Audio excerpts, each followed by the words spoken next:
जोहार जय धर्मेश और आप सभी को हैप्पी सरहुल।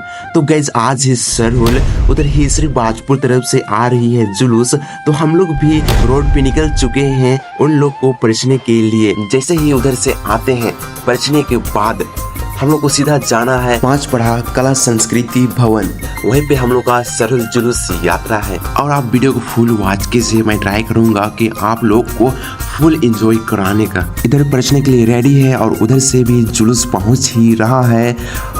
पूरा फुल डांस चल रहा है, पूरा फुल एंजॉयमेंट। आप वीडियो में आगे देखिए।